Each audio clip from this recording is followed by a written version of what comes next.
Virus corona atau COVID-19 berasal dari Wuhan, China awal Desember 2019. Penyebaran COVID-19 ini sangat cepat, bahkan sekarang hampir semua negara mengumumkan adanya terkonfirmasi positif corona. Corona pertama kali masuk ke Indonesia pada bulan Maret, tepatnya 2 Maret 2020.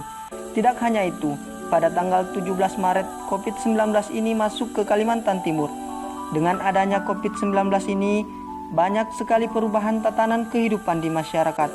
Meskipun di Desa Tepian Makmur, Kecamatan Rantau Pulung, Kabupaten Kutai Timur, tempat saya KKN berada pada zona hijau, namun dampaknya sangat terasa. Contohnya pada bidang pendidikan yang ikut juga terdampak kebijakan social distancing, keputusan pemerintah yang mendadak dengan meliburkan atau memindahkan proses pembelajaran dari sekolah atau madrasah menjadi di rumah, membuat kelipungan banyak pihak.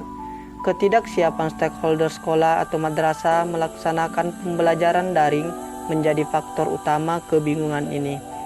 Peralihan cara pembelajaran ini memaksa berbagai pihak untuk mengikuti alur yang sekiranya bisa ditempuh agar pelaksanaan pembelajaran dapat berlangsung kembali.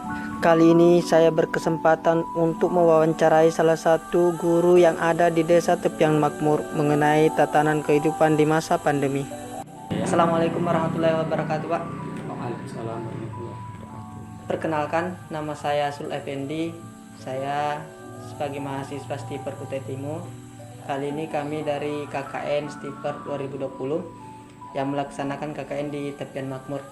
Ini Pak, karena saat ini adalah masa COVID, saya ingin bertanya ke Bapak, bagaimana cara penerapan protokol kesehatan di sekolah di masa pandemi ini? Yang mengenai hal protokol kesehatan, yaitu kalau menurut pandangan kami ya dilakukan secara baik ya. Ada beberapa hal yang dengan adanya hal ini adalah sekolah yang jelas untuk kami ya, itu tampaknya sudah bagus untuk dalam penanganannya. Apakah syarat-syarat kalau kita mau masuk ke sekolah itu ada syarat-syaratnya nggak Pak? Harus cuci tangan atau pakai masker seperti itu Pak? Tempo lalu yaitu dalam penjaringan kegiatan belajar mengajar di sekolah kami Ya. itu mengadakan musyawarah dengan wali murid. Itu ya tidak secara totalitas, mungkin hanya perwakilan beberapa orang saja. Ya. Di situ diharuskan itu cuci tangan. Nah, sebelum diharuskan tentunya kan pihak sekolah juga tidak tinggal diam, itu disiapkan tempat cuci tangan dan untuk sabunnya juga, dan pada saat itu juga harus memakai masker. Oh iya Pak, ini kan Bapak sebagai guru ya Pak, Ya. bagaimana cara beradaptasi memberikan pembelajaran kepada siswa di masa pandemi ini Pak? Ini secara totalitas atau untuk kami pribadi? Untuk pribadi Pak sebagai Ya. guru. Kalau untuk kami secara pribadi, yaitu yang sekarang ini adalah tahun pembelajaran 2021, Ya. karena kami kan dibebani yaitu di kelas 4. Tentunya kami juga mengingat yaitu barangkali ada murid yang tidak memiliki HP yang standar untuk dalam pembelajaran yaitu jarak jauhan. Iya Pak. Nah, untuk itu untuk kami pribadi yaitu dari materi itu misalnya tema 1 kan kami rangkum. Ya. Setelah kami rangkum pada lembaran terakhir kami beri tugas-tugasnya. Nah, setelah kalau sudah jadi, sudah kami print, sudah kami copy, sudah digandakan lah itu kan. Pada hari Rabu kemarin kami keliling dari rumah ke rumah murid untuk itu dibagikan kepada murid, dan kami mohon dengan muridnya untuk membantu kegiatan belajar tersebut. Oh iya Pak, kalau pembelajaran seperti itu apakah menurut Bapak efektif atau tidak Pak? Kalau menurut pandangan kami ya sebenarnya sih ya Ya. kurang efektif. Sebenarnya jauh lebih efektif jika tatap muka seperti biasa. Iya Pak. Nah, ini kan biasanya kalau pembelajaran seperti ini Pak kan menyita waktunya Bapak juga sih sebenarnya. Jadi harus keliling ke warga, ke siswa yang enggak ada HP-nya gitu Pak. Itu Pak, bagaimana caranya Bapak untuk bilang, saya harus semangat ini untuk mengajar siswa-siswa Pak? Itu ya. Iya, motivasinya Bapak. Motivasi kami. Ya kalau untuk kami mungkin itu untuk kami karena kami masih ingat yaitu waktu kami di bangku sekolah di SPG, karena di sana itu kan waktu itu kan pasti ditanya atau wawancara dengan yaitu tim penguji di SPG waktu mau masuk kan. Iya, Pak. Tentunya yang mendorong ke sana itu apa, padahal guru kan katanya capek kan gitu. Iya.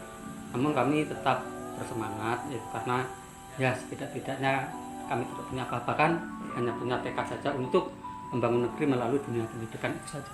Oh iya, Pak. Mungkin itu aja tadi pertanyaannya, Pak. Makasih banyak karena menyempatkan waktunya untuk menyambut kami, memberikan waktu untuk mewawancarai Bapak. Terima kasih banyak, Pak. Wabillahi taufiq wal hidayah. Wassalamualaikum warahmatullahi wabarakatuh.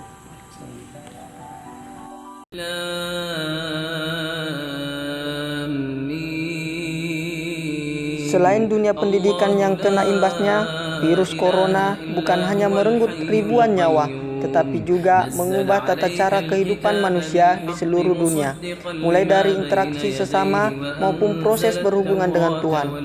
Dengan adanya virus corona ini, tempat-tempat ibadah bahkan sempat ditutup dan dianjurkan untuk sholat dan beribadah di rumah masing-masing. Namun karena desa tepian makmur berada di zona hijau, berdasarkan edaran pemerintah, tempat-tempat ibadah boleh dibuka dengan syarat wajib pengecekan suhu tubuh bagi jamaah, wajib pakai masker, sholat dengan jarak minimal 1 meter, cuci tangan pakai sabun, membawa sajadah masing-masing. Dengan kelonggaran ini, masyarakat tetap diimbau untuk mematuhi protokol kesehatan demi untuk menang melawan corona.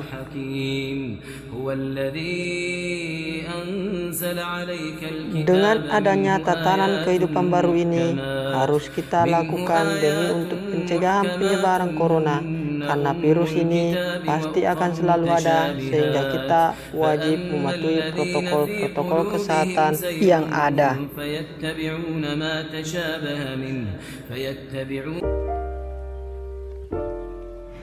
Selanjutnya, dampak pandemi ini juga membuat pasar yang ada di tepian makmur tutup dengan batas waktu yang tidak ditentukan. Meskipun desa ini berada di zona hijau, pemerintah setempat menutupnya untuk memutus rantai penyebaran virus corona. Aktivitas ini jelas membuat perekonomian masyarakat terganggu karena tidak ada tempat untuk menjual dan membeli kebutuhan masyarakat. Dengan terpaksa, para pedagang untuk sementara tidak membuka lapak, sedangkan pembeli harus membeli kebutuhan sehari-hari di warung-warung yang harganya lebih tinggi dari harga pasar.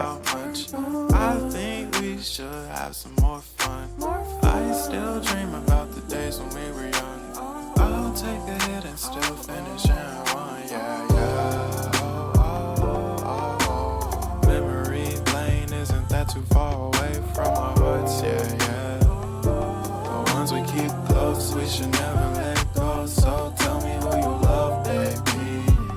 Take a moment to unwind, fix yourself and realign yourself with the world, baby. Breathe slow, baby, yeah. We should breathe slow, we should breathe slow, we should breathe slow. Warahmatullahi wabarakatuh, Bang. Waalaikumsalam warahmatullahi wabarakatuh. Apa kabar? Alhamdulillah baik. Begini, Bang, saya perkenalkan dulu. Perkenalkan, nama saya Asul Effendi. Kami ini dari kelompok 28 KKN Stiper 2020 ingin bertanya kepada Abang. Abang ya? Oke, nggak apa, lanjut. Yang jadi pertanyaannya itu, Bang, karena ini adalah masa Covid dan kebetulan Abang mungkin pemilik kopi ini. Yang jadi pertanyaannya, bagaimana cara kafe ini beradaptasi di masa pandemi?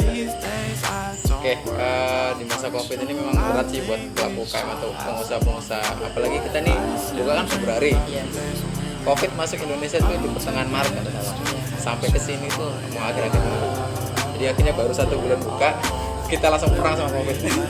Otomatis karena memang pertama itu sangat kejar banget, kita akhirnya tutup. Kita tutup sampai 1 bulan kita tutup. Tapi ya ini kan kita sini nyewa. Uang sewa tetap berjalan. Kita tutup nih, wah bingung juga tuh bayar sewanya. Akhirnya masuk bulan Ramadan kita buka take away aja, take away sama delivery, nggak melayani tempat. sesuai dana dari pemerintah kan, kita take away. Jadi ada pemasukan tetap, tapi memang sangat drastis lah, sampai penurunannya sampai 50 sampai 60%, turun banget. Pemasukannya itu turun banget. Berarti sangat berdampak ya. Sangat berdampak sih. Oke.